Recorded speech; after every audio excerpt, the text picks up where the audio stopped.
siehst so aus, als wolltest du mich verlassen. Sag mir, dass du mich nicht verlassen willst. Und Sie sind das. Was wollen Sie denn hier? Julia hat ihm bei uns einen Job vermittelt. Jetzt ist ja unser neuestes Pferd im Stall. Das ist er? Mhm. Herr Radonna soll ja ordentlich in Schwierigkeiten stecken. Liefertermine oder so.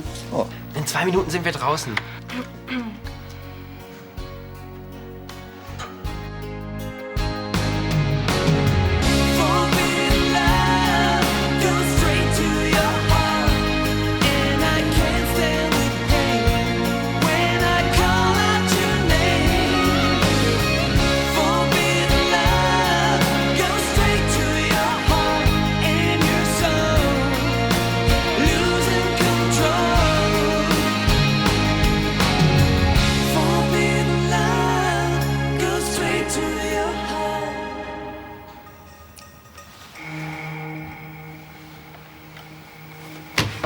Hi Oliver.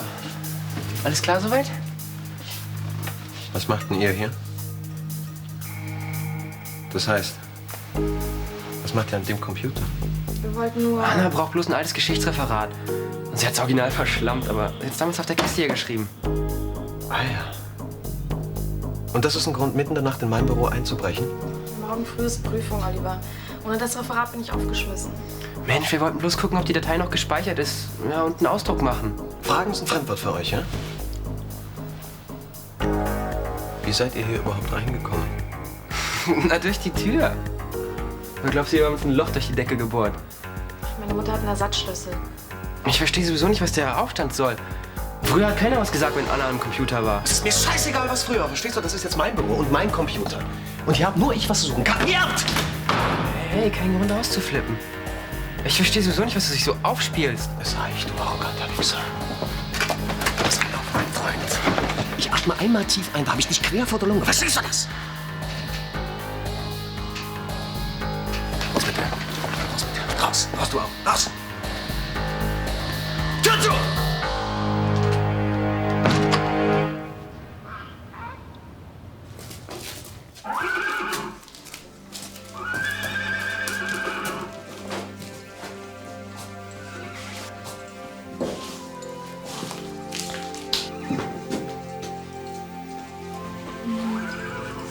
Schade, dass du nicht mitreiten konntest. Es war sehr schön. Das geht eben nicht. Bei all der Arbeit, das weißt du doch. Mhm. Aber dann kannst du mir ja wenigstens einen Kuss geben. Nein. Es reicht, wenn einer von uns beiden schmutzig wird. Außerdem, ich rieche nach Pferd.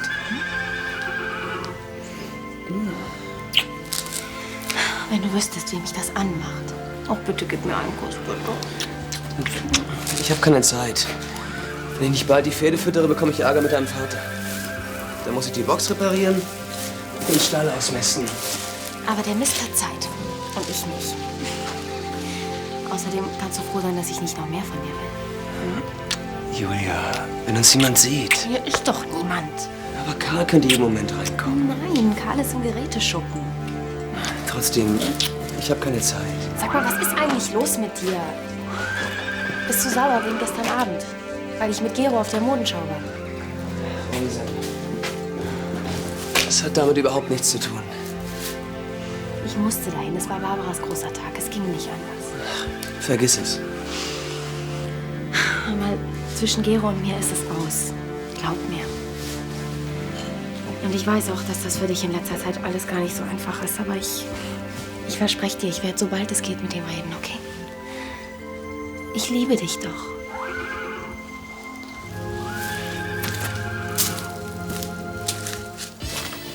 Glückliche Barbara. Die Zeitung überschlägt sich geradezu vor Begeisterung für ihre neue Kollektion. Ich wäre schon froh, wenn Linie Clarisse nur halb so viel Lob ernten würde. Bist du etwa eifersüchtig? Im Gegenteil. Ich freue mich doch für Barbara. Ich habe selten eine derart glänzend inszenierte Modenschau erlebt. Die Kollektion war einfach zauberhaft. Und die Inszenierung hatte Rhythmus und Magie. Und die Models passten perfekt zu den Kreationen. So viel Lob für die Konkurrenz und das aus deinem Mund. Sei nicht albern, Barbara gehört ja schon so gut wie zur Familie. Nein, es war wirklich ein sehr gelungener Abend.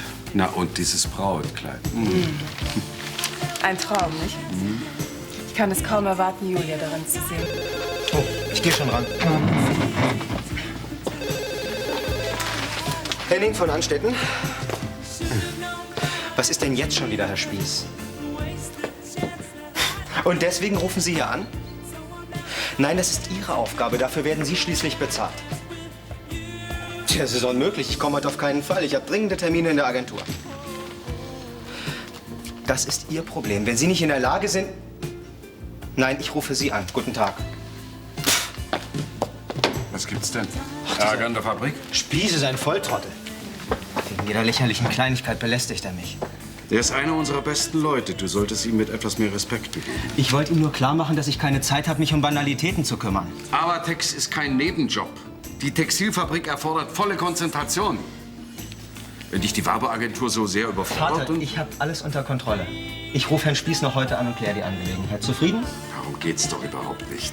Henning schafft das schon, Christoph. Dieser Spieß ist manchmal auch wirklich zu unselbstständig. Bleib ganz ruhig. Meine Mutter ist einkaufen. Ja, aber wenn dein Vater plötzlich... Ach, der Acker hat ein Büro. Der kommt erst zum Mittagessen nach Hause, so um 1. Hast du schon was rausgekriegt? Ich habe die ganze Nacht versucht, die Diskette zu cracken, aber ohne jeden Erfolg. Ein Glück, dass Oliver nichts von der Diskette mitgekriegt hat. Wahrscheinlich hätte es sonst ein Unglück gegeben. Ich frage mich sowieso, warum der so ausgeflippt ist. Na, ich möchte dich mal sehen, wenn jemand nachts in dein Zimmer schleicht und an deinem Computer rumfummelt. Na, trotzdem. Ich habe Oliver noch nie so erlebt. Für einen Moment dachte ich, der bringt mich um. Sag mal, bist du sicher, dass deine Mutter nicht nach Hause kommt? Oh, jetzt mach mir keinen Stress. Jetzt bin ich bald so abgenervt wie Oliver. Aber kein Wunder, wenn man sich mit meiner Schwester einlässt. Susanne treibt jeden in den Wahnsinn. Mist, schon wieder Fehlanzeige. Dieses verdammte Passwort. Gib's auf, Florian. Das hat sowieso keinen Zweck mehr. Hi. Was machst denn du hier? Was willst du mit dem alten Kasten? Ich denke, du willst ihn verkaufen. Ja, ich will ihn verkaufen, aber Steinzeitmodelle sind zurzeit nicht in. Ja, dann verschenk ihn doch. Ja, bin ich Mutter Therese? Den behalte ich. Ich arbeite selber damit. Du am Computer, das möchte ich sehen. Bis letztens hast du doch noch ein Byte für eine Biermarke gehalten. Ja, ich bin eben ein studierter Trottel. Ach komm, jetzt sei doch nicht beleidigt. Aber du sagst doch immer, in mein Haus kommt kein Computer. Ja, da habe ich meine Meinung geändert. Ich bin halt jetzt Geschäftsführer. Da brauche ich Computerkenntnisse. Ja, aber dann kauft ihr doch für hier auch einen modernen. Am besten einen mit einer super Software für WWL. Super soft. Der genügt mir. Ja, aber den könntest du doch Florian schenken. Der bastelt so gerne dran herum. Florian. Weißt du übrigens, dass Florian immer noch mit der Anna Konrad zusammen ist? Was ich sagen will, ist, ich habe die beiden heute Nacht im Fitnessstudio erwischt. Im Fitnessstudio? Das wird Hannelore aber gar nicht freuen. Das ist gar nicht witzig. Dürfte ich dich bitten, mit deinem Herrn Bruder mal ein Wörtchen zu reden? Ich habe keine Lust mehr, wegen diesem Genie-Ärger mit der Chefin einzuhandeln. Den ich habe, der ist genug. Okay, ich rede mit ihm. Okay. Aber ich weiß natürlich nicht, ob das hilft. Was jetzt? Nein, Caradonna hat keine Lieferschwierigkeiten. Definitiv. Julia, was machst du denn hier? Ja, Ich wollte mit dir reden. Hast du einen Moment Zeit? Tut mir leid, Schatz, ich muss zur Uni. Es ist wichtig. Es geht um uns. hören Sie doch auf. Julia. Das hat doch mit Pressefreiheit nichts verpasst, zu dann sitze tun. ich wirklich in der Tinte. Das sind doch alles nur Gerüchte. Gut, dann werde ich mich jetzt an Ihren Verleger wenden und eine Gegendarstellung verlangen. Was ist denn los? Du bist ja völlig aufgelöst. Dieses Schundblatt hat das Gerücht in die Welt gesetzt, Caradonna hätte Lieferschwierigkeiten. Aber das ist absurd, oder? Ja, natürlich ist es absurd. Nur leider wissen das die Kunden nicht. Was ist, wenn sie abspringen und zur Konkurrenz gehen? Aber das ist diesem Schmierfink von der Zeitung ja völlig egal. Wie kommt er denn dazu, solche Lügen zu verbreiten? Angeblich hat er Informanten. Den Namen will er natürlich nicht nennen. Pressefreiheit, Quellenschutz. Früher hätte man dazu Rufmord gesagt. Jetzt reg dich nicht auf. Das glaubt sowieso keiner. Du, da bin ich mir nicht so sicher. Solche Gerüchte können tödlich sein. Wenn ich nur wüsste, wer hinter dieser Falschmeldung steckt. Probier es halt mal mit dem Namen von deinem Großvater. Das ist doch ätzend. So kommen wir nicht weiter. Das Passwort kann alles Mögliche sein. Da gibt's Millionen Kombinationen. Das sage ich doch die ganze Zeit. Das hat keinen Sinn. Aber jeder Code ist zu knacken. Man braucht nur Zeit. Naja, bei Millionen möglicher Kombinationen sitzt du noch als Rentner hier. Na und? Ein echter Hacker gibt niemals auf. Man muss nur logisch denken. Die meisten Menschen benutzen Passwörter, die sich leicht merken können. Na, der Name von der Frau oder der Wir haben die Freundin. ganze Familie schon durch. Sogar den Namen des Hundes. Ja, wofür hat sich dein Vater denn sonst noch interessiert? Eigentlich nur fürs Schwimmen. Aber warte mal. Probier's mal mit Max Spitz. Also es war für ihn der größte Schwimmer aller Zeiten. Fehlanzeige. Noch eine Idee? Ja klar. Mein Vater hat seine besten Schwimmer mal Goldfische genannt. Probier das mal. So eine Pleite. Ich geb's auf. Hey, komm. Ich denke, ein echter Hacker gibt niemals auf. Probier's im Singular, einfach Goldfisch. Das ist doch Zeitverschwendung. Komm schon. Naja, wenn du es bist.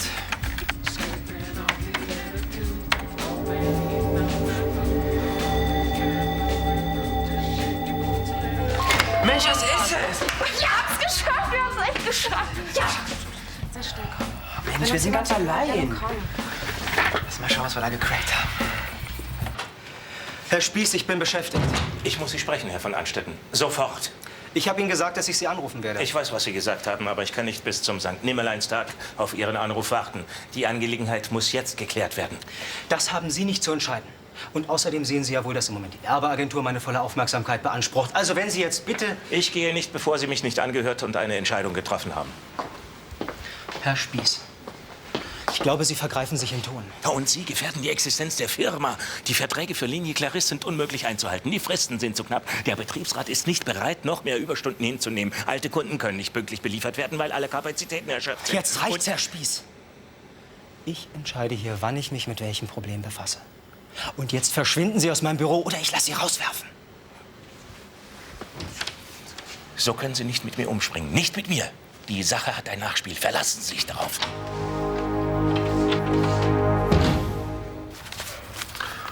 Du solltest mal ein bisschen kürzer treten, Susanne. Siehst ja schon völlig erschöpft aus. Seiner Gesundheit darf man nämlich nicht spaßen. Ja, mit seinem Examen aber auch nicht. Und ich habe noch so viel nachzuholen. Du scheinst ja auch Fieber zu haben. Soll ich mal mit Dr. Weinrich sprechen? Ach, lass nur. Ich habe in letzter Zeit einfach zu viel gearbeitet und zu wenig geschlafen. Das zehrt an den Abwehrkräften. Da hilft nur ein Vitaminstoß. Ich mach dir mal einen frischen Salat, der baut dich wieder auf. Ja, danke. Und ich mache mit meiner Vitaminkur weiter.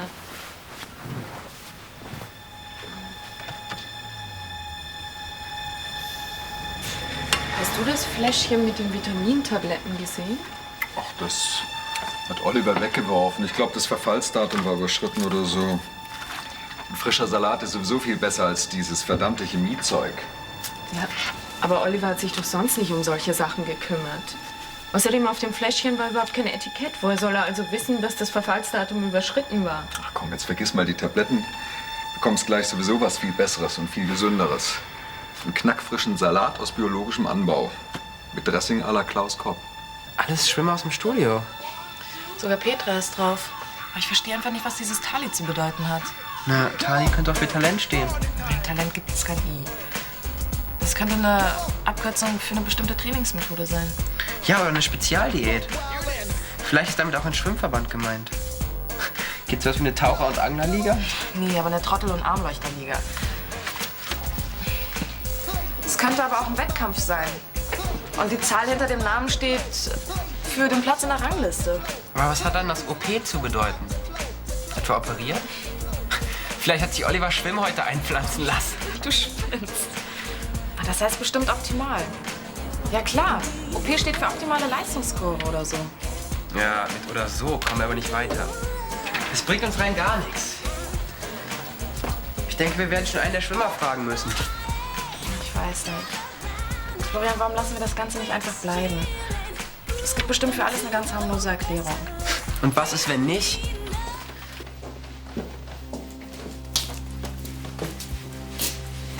Der glänzt ja richtig. So gepflegt war der bestimmt noch nie. Ich bin eben Perfektionist.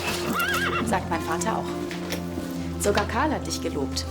Und das will schon was heißen bei dem.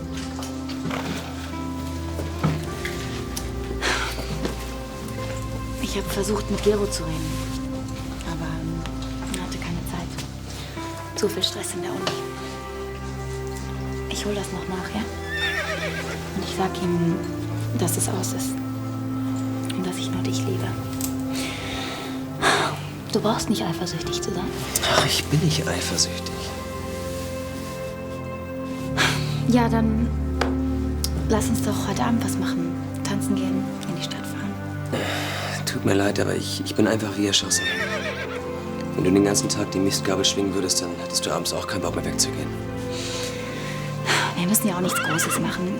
Wir können ja auch einfach nur ins Kino gehen. Ich will nur nach Hause und ins Bett. Ja, schade. Dann vielleicht morgen? Morgen geht's auch nicht. Ich habe Fiona versprochen, nach ihrem Wagen zu sehen. Sicher. Wir haben nur noch ein paar Fragen wegen Leistungssport. Ja, wie man als Jugendlicher so mit dem Stress fertig wird. Kann das nicht warten? Nee, der Artikel für die Schülerzeitung muss morgen in Druck, Petra. Außerdem lässt man die Presse nicht warten. Was unsere Leser besonders interessieren würde. Naja, bringst du dich mit einer Art Spezialdiät auf Trab? Wie heißt denn sowas? Ich achte auf Vitamin- und ballaststoffreiche Kost. Aber eine spezielle Diät gibt es da nicht. Naja, ihr Schwimmer seid doch bestimmt wie alle anderen Sportler auch organisiert. Wie heißt denn euer Verband? Deutscher Schwimmverband, DSV. Naja, als Schwimmer kommst du doch bestimmt eine Menge rum. Wo bist du denn in letzter Zeit so angetreten? Zuletzt in Detmold beim Sportfest, davor in München. Ja, und jetzt geht's zu den Ausscheidungskämpfen nach Berlin. Kann ich jetzt weiter trainieren? Nur noch eine Frage. Bei unseren Recherchen sind wir auf den Begriff Tali gestoßen. Na, kannst du uns sagen, was Tali bedeutet? Damit habe ich nichts zu tun. Meine Mutter hat sich deswegen schon mit Oliver angelegt. Aber Oliver kann bestimmt nichts dafür. Das habe ich ihr auch gesagt. Na, wofür kann Olli nicht? Ich habe jetzt keine Zeit. Warte doch. Bingo. Ja, und jetzt? Jetzt gibt es nur noch einen Menschen, der uns weiterhelfen kann.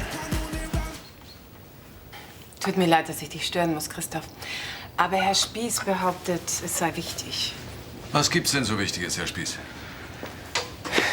So geht's nicht weiter, Herr von Anstetten. Ich bin ein geduldiger Mensch, aber ich lasse mich von Ihrem Sohn nicht länger wie ein dummer Schuljunge behandeln. Aber nun beruhigen Sie sich doch. Die Missverständnisse zwischen Ihnen und Henning werden sich bestimmt in einem klärenden Gespräch aus der Welt bringen lassen. Das habe ich heute bereits versucht. Er hat mich nicht mal angehört, sondern aus dem Büro geworfen. Das geht natürlich nicht. Ich verstehe ja, dass er mit seiner Werbeagentur alle Hände voll zu tun hat, aber seine Ignoranz bringt Avatex in Gefahr. Ich bin mir sicher, Henning hat Gründe für sein Verhalten. Aber für solche Entgleisungen gibt es keine Entschuldigung. Es geht auch nicht um mich, es geht um die Firma. Durch den Großauftrag für Linie Clarisse, den Ihr Sohn durchgedrückt hat, sind alle Kapazitäten so ausgelastet, dass wir unsere Stammkunden nicht mehr bedienen können.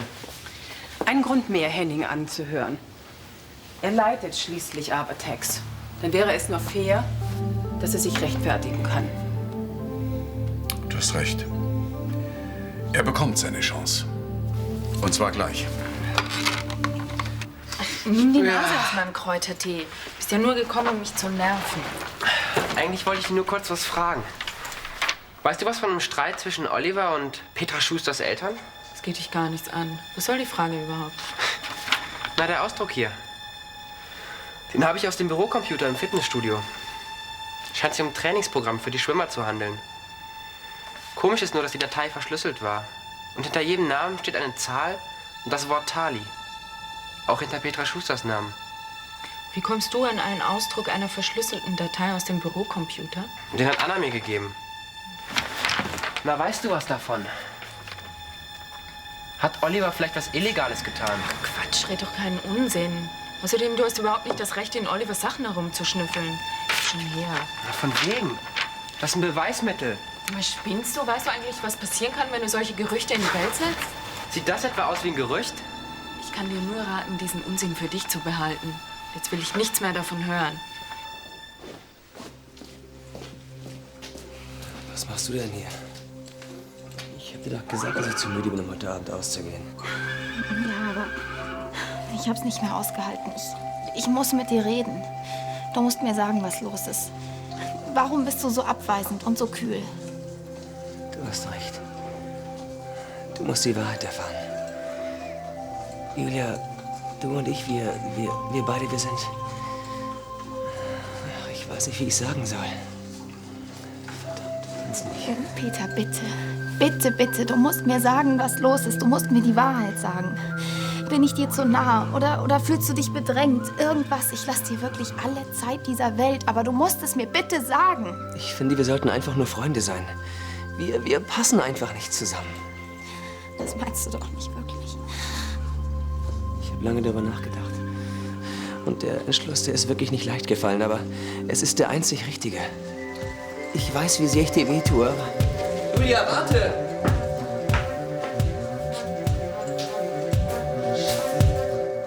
Das ist ungeheuerlich.